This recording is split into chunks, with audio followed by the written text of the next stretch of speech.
दोस्तों ओम नमः शिवाय। दोस्तों स्वागत है आप सभी लोगों का एक बार फिर से द ज्योतिष ग्रंथ यूट्यूब चैनल पर। दोस्तों पूरे 500 सालों के बाद बन रहा है दिव्य और दुर्लभ महाशुभ संयोग 6 फरवरी षटतिला एकादशी। इस दिन यानी 6 फरवरी को षटतिला एकादशी के दिन चुपचाप गाय माता को खिला दें। यह एक छोटी सी चीज, रोडपति भी होंगे, करोड़पति मिलेंगी, सभी संकटों और कष्टों से मुक्ति, मृत्यु दंड पितृदोष तुरंत होगा खत्म। भगवान विष्णु जी और माता लक्ष्मी के आशीर्वाद से पूरे साल आपके घर में भरे रहेंगे अन्न धन के भंडार। यूं कह आपकी 7 पुश्तें करेंगी रुपयों पैसों पर राज। जी हां दोस्तों, भगवान विष्णु जी और माता लक्ष्मी की असीम कृपा से आपकी 7 पीढ़ियों तक बैंक बैलेंस बढ़ता चला जाएगा। सभी दुख दर्द संकट कष्ट हैं वह सभी दूर हो जाएंगे और सभी सुख आपके पास आ जाएंगे, सभी सुख आपके कदम चूमेंगे यदि आप 6 फरवरी को षटतिला एकादशी के दिन चुपचाप यह छोटी सी चीज गाय को खिला देते हैं। या दोस्तों, आपके जीवन से तत्काल गरीबी समाप्त हो जाएगी और आपके जीवन में आपको अपार धन सुख संपत्ति की प्राप्ति हो जाएगी, क्योंकि पूरे 500 वर्षों के बाद बहुत ही दुर्लभ संयोग बन रहा है षटतिला एकादशी के दिन। हाँ दोस्तों, जिसमें भगवान विष्णु जी माता लक्ष्मी की तो कृपा आपके ऊपर बरसेगी बरसेगी, साथ ही साथ 33 कोटि देवी देवताओं को धारण करने वाली गौ माता की भी कृपा आपके ऊपर बरसेगी यदि आप गाय से जुड़े इन उपायों को करते हैं टला एकादशी के दिन, जो कि इस वीडियो में आपको बताने वाले हैं। इसलिए दोस्तों, अपने और अपने परिवार के फायदे के लिए पूरा वीडियो देखें।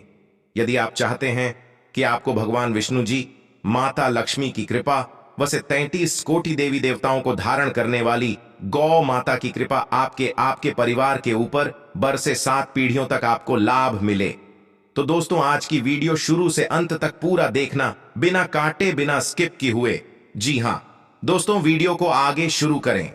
सबसे पहले तो आप लोगों से रिक्वेस्ट करते हैं वीडियो लाइक करें और कमेंट्स बॉक्स में सच्चे दिल से जय श्री विष्णु, जय महालक्ष्मी, जय गौ माता अवश्य लिखें, जिससे आपकी समस्त मनोकामनाएं पूर्ण हो। और ज्यादा से ज्यादा वीडियो को शेयर जरूर करें, जिससे और लोग भी इस वीडियो के माध्यम से लाभ प्राप्त कर सके।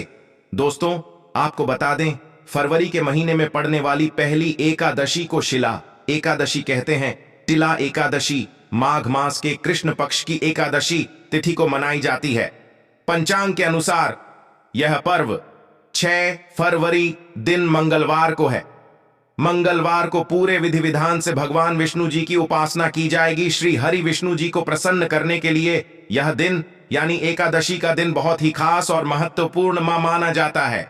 जी हां दोस्तों, आपको बताना चाहेंगे इस दिन जगत के पालनहार भगवान श्री हरि विष्णु जी की विधि विधान से पूजा की जाती है। व्रत और पूजा के साथ इस एकादशी पर भगवान विष्णु जी को तिल का व्यय के बिना कोई भी पूजा पाठ और हवन सफल नहीं होता।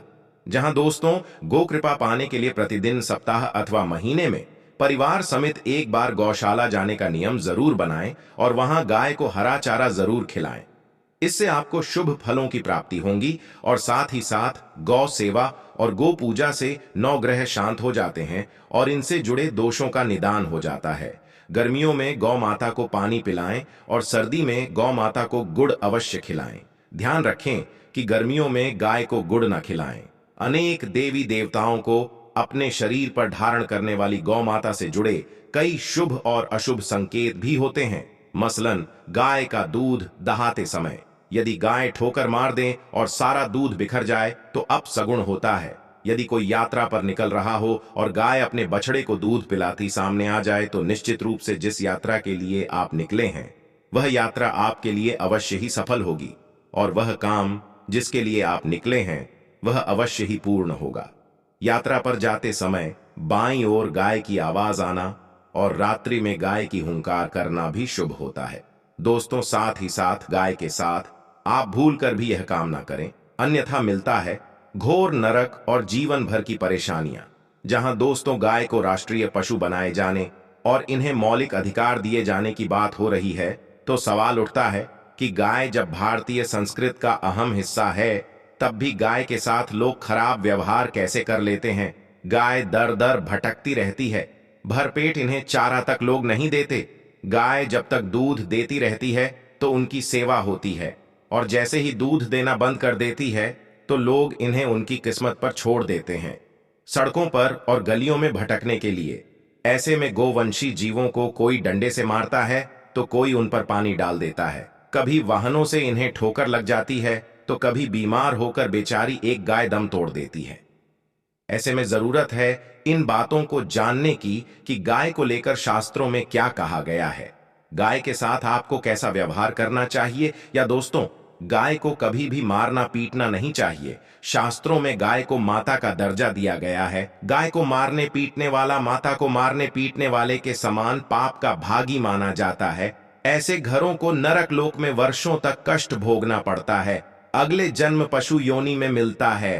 कथा है कि गौतम मुनि ने गलती से गाय को डंडा मार दिया था, जिससे गाय की मृत्यु हो गई थी, और इस पाप से मुक्ति के लिए इन्हें वर्षों तक तपस्या करनी पड़ी।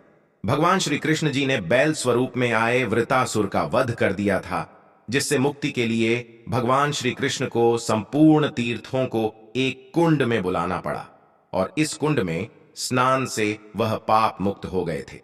हाँ दोस्तों, साथ ही साथ जो लोग पानी पी रही गाय को भगाते हैं वे घोर पापी के भागी बनकर नरक भोगते हैं, ऐसा पुराणों में बताया गया है। जबकि जो लोग गाय के लिए प्याऊ और चारा हरा बनवाते हैं वह महाभाग्यवान होते हैं। ऐसे लोग घोर पाप से मुक्त होकर स्वर्ग पा जाते हैं और बड़े ही धनवान कुल में जन्म लेकर सुख भोगते हैं। और साथ ही साथ आराम कर रही गाय को कष्ट देकर कभी भी उठाना नहीं चाहिए। कहते हैं कि जिस स्थान पर गाय बैठी है वहां से नकारात्मक ऊर्जा समाप्त हो जाती है। गाय के बैठने की जगह को जो लोग नियमित साफ रखते हैं वह पूर्व जन्म में किए गए जाने अनजाने में पापों से मुक्ति हो जाते हैं और गोलोक में स्थान पाते हैं। गाय को डंडा मारकर उठाना, पानी डालकर उठाने से मनुष्य पाप का भागी बनता है और अगले जन्म में उसे दर दर भटकना पड़ता है। और साथ ही साथ शास्त्रों में बताया गया है कि गाय का दूध उसके बछड़े के लिए होता है। गाय के बछड़े से बचा हुआ दूध ही मनुष्य को लेना चाहिए। लेकिन कुछ लोग एक बार गाय को दूह लेने के बाद फिर से बछड़े के लिए बचा हुआ दूध भी दूह लेते हैं। ऐसा करना घोर पाप कहा जाता है। ऐसे दूध को दहाने वाला और ग्रहण करने वाला दोनों ही पाप के भागी बन जाते हैं। दोस्तों, साथ ही साथ शास्त्रों में कहा गया है कि गोवंश यानी गाय और बैल के पीठ पर नहीं बैठना चाहिए। इनके पीठ पर बैठने से महापाप लगता है। ऐसे लोगों को नरक की यातना भोगनी पड़ती है। एकमात्र महादेव के अंश के उत्पन्न नंदी ही गोवंश हैं, जिस पर स्वयं महादेव और महादेवी सवारी करती हैं, क्योंकि नंदी ने स्वयं अपनी इच्छा से महादेव की सवारी बनना स्वीकार किया था। और साथ ही साथ शास्त्रों में गाय के दान को बहुत ही महत्व दिया गया है। लेकिन ऐसी गाय का दान कभी नहीं करना चाहिए जो बूढ़ी और बीमार हो। कठोपनिषद में नचिकेता की कथा भी इस संदर्भ में है कि जिस नचिकेता ने पिता द्वारा बूढ़ी गाय को दान करने पर आपत्ति जताई थी, दूध देने वाली और बछड़े सहित जो लोग गाय का दान करते हैं वह महान पुण्य को प्राप्त करके स्वर्ग में स्थान पाते हैं। दोस्तों, साथ ही साथ सूर्य चंद्र मंगल या शुक्र की युति राहु से हो तो पितृदोष होता है। यह भी मान्यता है कि सूर्य का संबंध पिता से एवं मंगल का संबंध रक्त से होने के कारण सूर्य यदि शनि राहु या केतु के साथ स्थित हो या दृष्टि संबंधी हो तथा मंगल की युति राहु या केतु से हो तो पितृदोष होता है। इस दोष से जीवन संघर्ष में बन जाता है। यदि पितृदोष हो तो गाय को प्रतिदिन या किसी भी एकादशी को या किसी पूर्णिमा के दिन या अमावस्या को रोटी गुड़ चारा आदि खिलाने से पितृदोष समाप्त हो जाता है। साथ ही साथ देसी गाय की पीठ पर जो कक्कू द कुबल होता है वह बृहस्पति गुरु हैं। अतः जन्मपत्री में यदि बृहस्पति अपनी नीच राशि मकर में हो या अशुभ स्थिति में हो तो देसी गाय के इस बृहस्पति भाग एवं शिवलिंग रूपी कुबड़ के दर्शन करने चाहिए। गुण तथा चने की दाल रखकर गाय को रोटी भी दें, इससे आपको शुभ फलों की प्राप्ति होगी। और साथ ही साथ यदि आप रास्ते में जा रहे हो और सामने से गौ माता आती हुई दिखाई दें तो गौ माता को आप अपनी दाहिनी ओर से जाने देना चाहिए। आपकी यात्रा अवश्य ही सफल होगी। और साथ ही साथ यह संकेत भी जान ले, यदि आप यात्रा पर जा रहे हैं और सामने आपके गाय पड़ जाए अथवा अपने बछड़े को दूध पिलाती हुई सामने गाय दी दे जाए तो समझ जाना कि वह यात्रा आपके लिए अवश्य ही सफल होंगी और साथ ही साथ जिस घर में गाय होती है उसमें वास्तु दोष स्वतः ही समाप्त हो जाता है। और साथ ही साथ आपको बता दिया दें कि गाय को आप जो भी रोटी बनाएं प्रतिदिन ताजी रोटी ही बनाएं।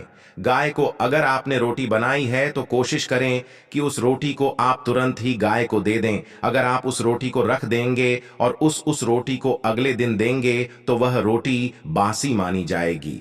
गाय को कभी भी बासी रोटी ना दें, इससे घर में नकारात्मक ऊर्जा वास करती है और जो भी कार्य आपके बनने वाले होंगे वह कार्य भी आपके बिल्कुल भी नहीं बनेंगे। इससे आपके घर में हमेशा दरिद्रता का वास रहेगा और आप जिस भी कार्य को करेंगे उस कार्य में आपको हमेशा असफलता ही हाथ लगेगी। इसलिए कोशिश करें गाय को रोजाना ताजी रोटी बनाकर खिलाएं और रोटी को बिल्कुल ना रखें, बासी रोटी यक को ना दें और साथ ही साथ सड़ी गली चीजें गाय को नहीं खिलानी चाहिए। कि घर में कोई फल है, कोई सब्जी है, सड़ जाए तो लोग क्या करते हैं, गाय को खिला देते हैं।